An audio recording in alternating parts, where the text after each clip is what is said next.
Hello there, welcome to CoreTV News at 4. I am Gete.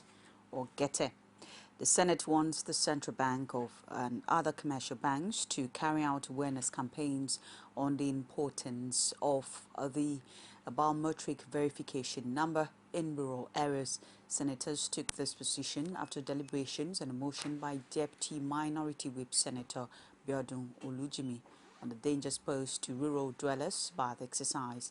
They expressed concern that people at the grassroots have not been carried along in a campaign they say had been focused on the elites and people living in urban centers. More details in our subsequent news bulletins. President Muhammadu Buhari is demanding an explanation on how a portion of the $1 billion loan obtained for the railway project were diverted for other users. This was after the Permanent Secretary in the Ministry of Transport, Mohammed Basha, briefed him on ongoing project in the ministry. Presidential spokesman Garba Shehu quoted the president in a statement as expressing disappointment that loans obtained in line with signed agreements were diverted to other users by the Finance Ministry. Speaking to journalists after the briefing, the Permanent Secretary gave a progress report on some of the rail projects. The rehabilitation program of the old gauge lines. As you are well aware, we have completed the Lagos-Kano and it's operational. Twice a week, people move from Lagos to Kano and back to Lagos. We have also recently commenced the operations from Kano to Port Harcourt and Port Harcourt to Gombe. There, as you are aware of the situation from Gombe upwards, we have some challenges there. With regards to Abuja, Kaduna in particular, the track has been completely laid. We are now waiting for the locomotives to arrive, which have been ordered and paid for. Our belief is that we will meet the deadline of December 2015.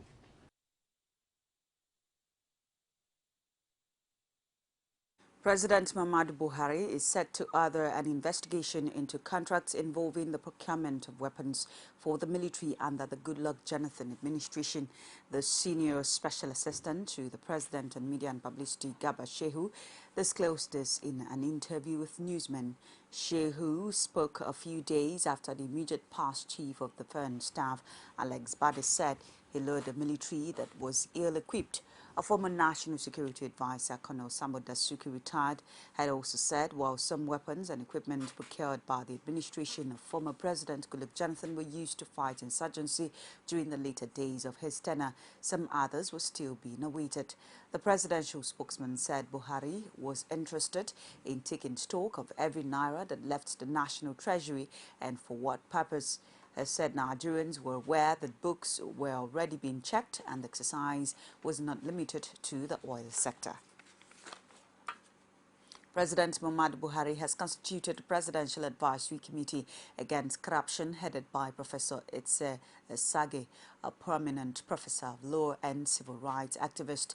The committee, according to the Special Advisor to the President on Media and Publicity, Femi Adesina, is to advise the President on the procurement of the war, on the prosecution of the war against corruption and implementation of required reforms in Nigeria's criminal justice system. Other members of the committee are Professor Yemi Odekunle, Femi Oyekunde, Professor Etanibi Alemika, Dr. Benedicta Duadu, Professor Sadiq Rada, Hadiza Bala Usman, Professor Bolaji, who is the Executive Secretary of the committee. Former President Olusegun Obasanjo reaffirmed his position as a partyless Nigerian, says he will continue to be a statesman. He said this at his Abeokuta Hilltop residence when a delegation from Kogi State, led by the state governor Captain Idris Wada, retired, paid him a courtesy visit. The former president, who was the former chairman Board of Trustees, the People's Democratic Party, said despite not playing active partisan politics anymore, he would continue to work with any Nigerian with good intention and leadership traits to develop the country. He noted that the personality and performance would be normally ranked above the party platform. Obasanjo also commended Wada for engendering peace in Kogi State. Nigeria is closer to being declared polio-free by the World Health Organization in 2017. This is on the condition that it does not record any more cases of the disease in the next 1 year. A WHO representative who said this in a review committee meeting in Abuja wants the Nigerian authorities to step up routine immunization, especially in the northeast.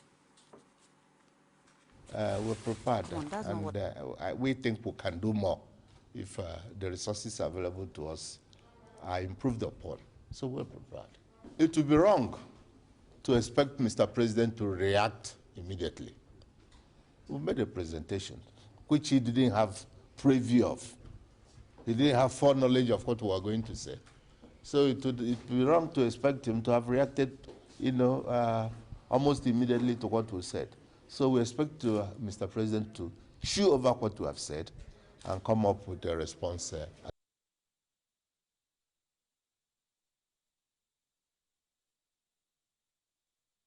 Veterinary Research Institute says that new cases of bird flu have been discovered in Abia and Enugu states. Executive Director of the institute, Dr. Mohammed Hamid, told CoreTV News in Jos that it was the first time the flu was found in the two eastern states. The last cases was stamped out in May after destroying more than 1.4 million birds affected only in 18 states.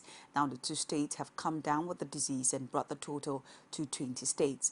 It said the new cases had been traced to the purchase of birds in Ibadan at the point of lay by some poultry farmers in the two states. While advising farmers to be more proactive, has said the purchase of birds at the point of lay was certainly not the best because farmers would not know how the birds were raised. He therefore advised farmers to always patronize well-established farms that have massive hatcheries and were meticulous on biosecurity. It's CoreTV News at 4. We'll take this break. Please stay with us. Some pundits believe that as long as the political system is driven by selected few, corruption may be difficult to fight. You should be careful about what you say. I am not the only politician. Even if I'm wrong anyone, it's time to forgive me. Political Arena every Sunday at 9:15 p.m. and a repeat broadcast every Tuesday at 1:30 p.m.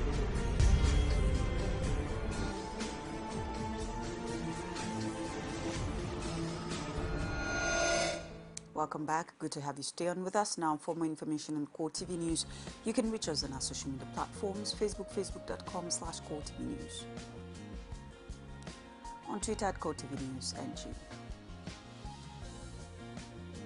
And on YouTube, it's youtube.com/CoreTV News. The National Assembly Petitions Tribunal sitting in Jos has dismissed cases challenging the elections of Senator Jeremiah Useni and a member of the House of Representatives, Solomon Marin. Useni represents Plateau South, while Marin represents Boko's Mango Federal Constituency in Plateau State. A former Senator, Brigadier General John Shagaya, had prayed the tribunal to nullify Useni's election, alleging irregularities, rigging and massive inflation of figures. But the chairman of the tribunal, Justice O. Ekeredolu, who ruled on the matter, dismissed Shagaya's application for lack of merit. She ruled that there was a structural imbalance in the body of the case that deprived it of all properties that make a good case. Similarly, the tribunal in the case involving Marin held that the statement of witnesses in the petition was not properly found. The Association of Local Government of Nigeria, ALGON, a body that comprises the elected chairman and other elected members of the local councils across the country, have accused the Nigeria Police Force of bias in the handling of the dissolution of elected local government council executives in Plateau State. Our Plateau State correspondent has more in this report presented from our studios. Dissolution of the local government executive and legislative arms by the Plateau State Governor Simon Lalong is still generating reactions, as the Association of Local Government of Nigeria and the state says the police have shown bias in handling issues surrounding the dissolution. While the governor says he acted within the ambit of the law and espoused as governor, ALGON and the state says it was an act done in total disregard of a subsisting court order with the alleged connivance of the police. If you meet the police, they will tell you that between the law and the governor, they are there for the law. But in action, the police are worshipping the government. Because here the court has given us the mandate to go back to our office, and they've given the police the order to protect us while in the office, but rather the police, they've prevented us from entering our offices. Algon boss Emmanuel Lona says what currently operates in the authority of government is illegal. I agree with you. Definitely, we are still, by law, we are still a local government chairman, because the laws today in this country recognizes us, not them. They came as a result of illegality being perpetrated by the state government. Loman, who spoke to newsmen after an emergency meeting of the sacked executives, called for a return to the status quo, especially as it affects obedience to court orders. Well, as Algon on the plateau, we have calmed our people to a certain level. And you see, the point here is that one should push somebody to the wall. The expectation there is that he will bounce back. And certainly, we can calm our members again. But we are carrying this team from both sides, both from the legal aspect, doing consultation with opinion leaders, and also calming down our supporters. While the issue of insecurity still remains a source of concern in the state, it's hoped that this growing disagreement is addressed. The national legislators elected from Osun State have organized a stakeholder summit aimed at leading the state out of its financial crisis. The summit had in attendance civil societies and top government functionaries, even as combined labor kicked against retrenchment as a way of making the state financially viable. Rashid has more. It's no more news that cash crunch has been militating against the needs of state in Nigeria, Osun State inclusive, and in finding ways to make the state rise above its present financial situation. The Legislators Forum organized a stakeholder summit with speakers extolling the state government and proceeds that it is time for sacrifice to cut government expenditure. It's important for all of us as people to support the government and increase the IGR, and for government also to always let us know what is the state of things in Osun State. There might be private investors who have enough resources to purchase one of the two polytechnics. Trouble, however, ensued as organized labor unions kicked against the option of retrenchment of workers, leading to a mad protest and rowdy session at the conference.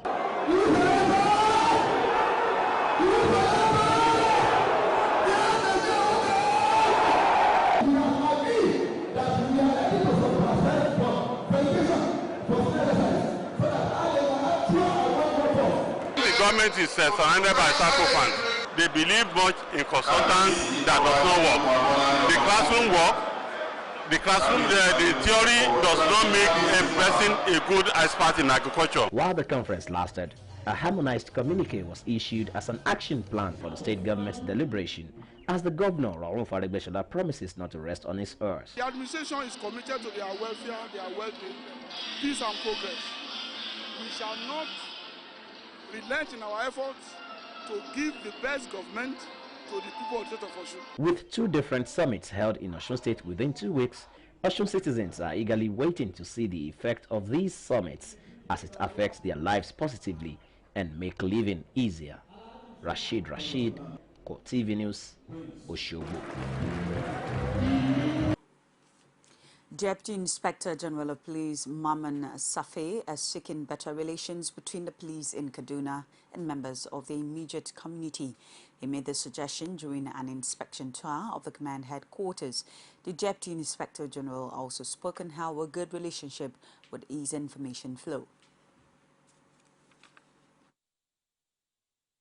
I always insist that you should understand that relating with members of the community will enhance your performances.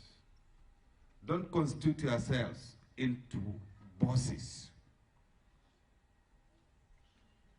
Open the way for members of the community to see that you are an accessible officer. although not compromising the tenets of the duty, requires that every policeman must adopt and be facing the challenges of security head-on. So these personnel, these officers and the men are reputed, resilient, dedicated, and resolute in the execution of their duties, thus have kept Kaduna's state relatively safer. Armed robbery suspects arrested 86, arms recovered 70, number of live and ammunition recovered 311, stolen vehicles recovered 24, cattle rustlers arrested 20, animals recovered 3,598, and other suspects arrested about 246. To secure a safer Kaduna, the command has adopted an intelligent driving, result-oriented and active and well-structured visibility patrol system, which involve sporadic, unscheduled, but adequately organized and highly sophisticated raiding strategy that is proactive, preventive, and offensive against crime in its definition and execution. Nevertheless, this is done in collaboration with the community stakeholders and the other security agencies.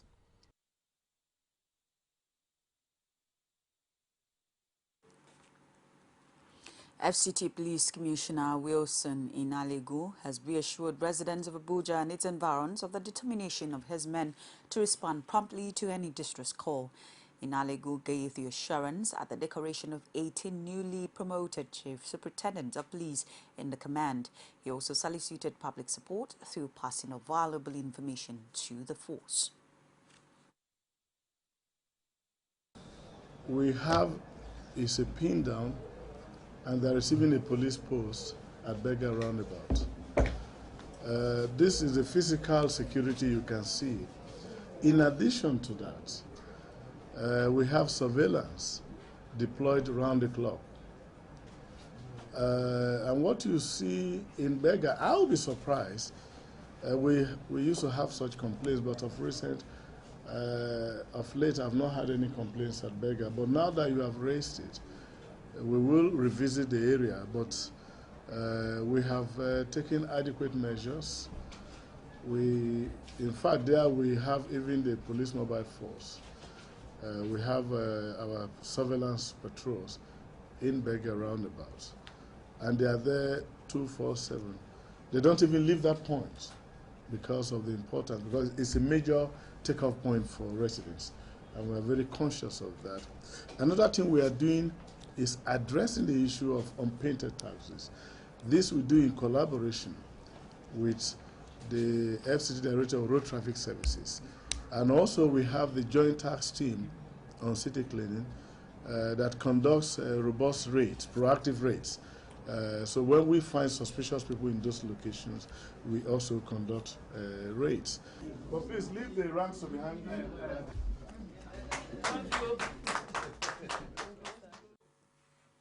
The West African Examination Council says results of government-sponsored candidates of indebted states will not be released until there is advance payment guarantees from reputable banks.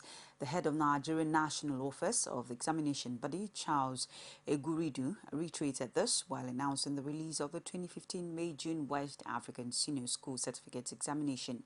Bella Lule has more. According to the head, WAEC National Office, Charles Eguridu, out of 1.5 million candidates who sat for the May-June examination, result of 118,101 candidates are being withheld in connection with various cases of examination malpractice. The cases are being investigated, and reports of the investigations will be presented to the Nigerian Examinations Committee of the Council in due course for consideration. The committee's decisions will be communicated to the affected candidates through their schools. Eguridu, who says a total of 758,849 candidates obtained 6 credits and above, insisted that the result of candidates of debtor states will not be released until such states fulfill their financial obligations to the examination body. After reviewing the situation, the Council has decided that results of government-sponsored candidates of indebted states will be released if such states endeavor to produce advance payment guarantees from reputable banks, so that the Council will be assured that the fees will be paid. It will be recorded that WAEC raised an alarm on the debt issue at a media briefing held on July 27th. The action of the examination body has prompted some states to respond positively. Other states on their own have paid. I've not even mentioned the names of the states that have paid, except the governor of Ogun State that announced his own. And on those states you have told, made an announcement. I have not even told you the states that have paid, that are not even owing. So in the situation is rather fluid as it is now. The results will be made available on the official website of WAEC 24 hours after the release. Abiola Oluwole, CoreTV News, Lagos.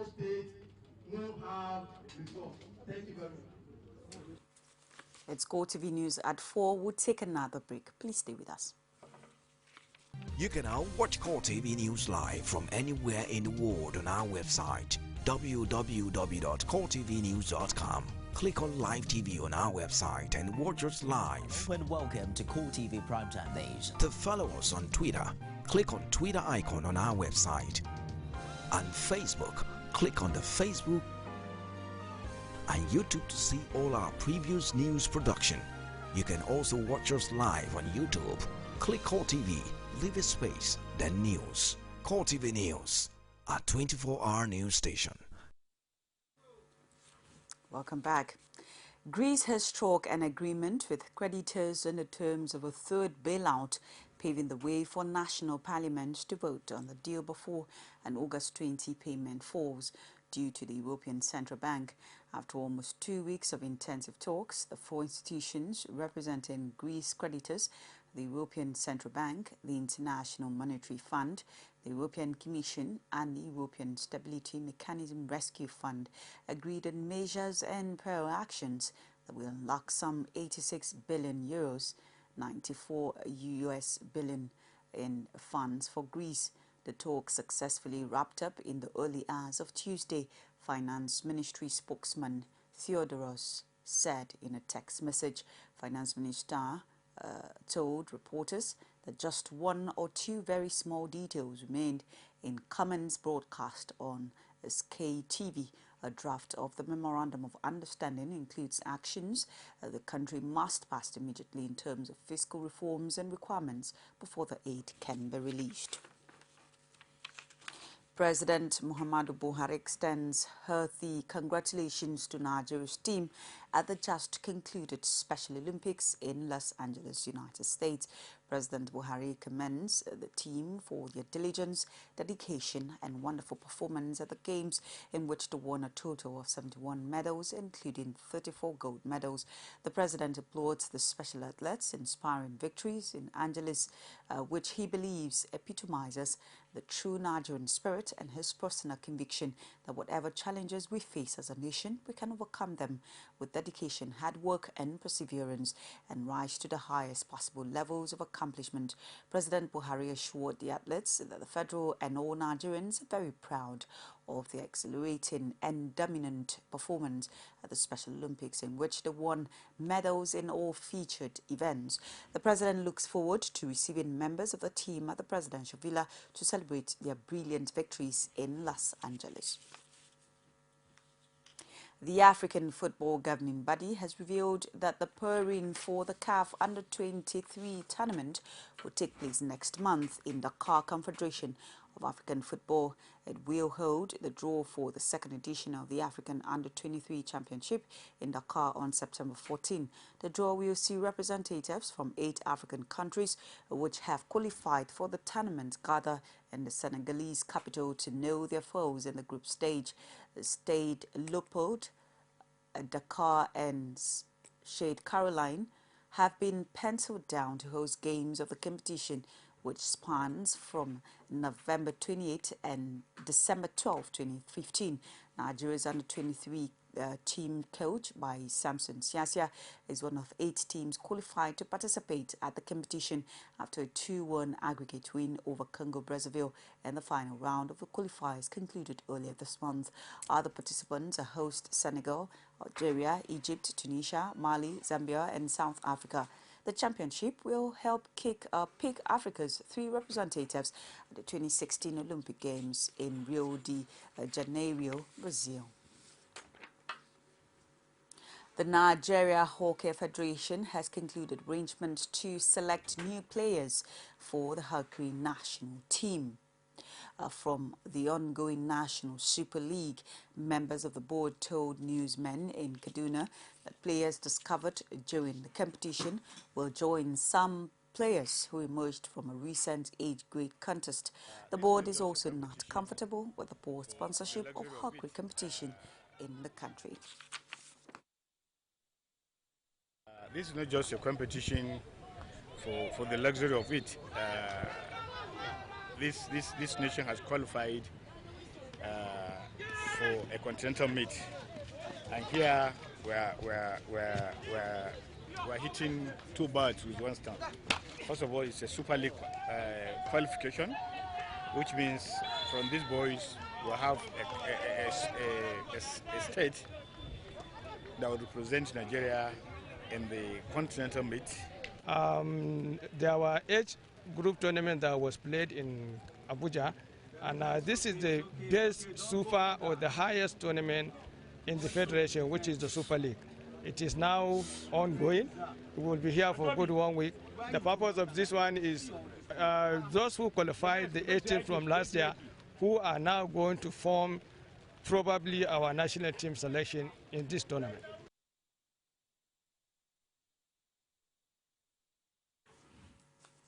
And lastly, on sports, interim coach of Tanzania, Charles Mkwaza, has invited players from Mazembe, South Africa's PSL, and a League 2 player in the English 4th tier as part of his preparations for the 2017 African Cup of Nations qualifying against Nigeria on September 5th.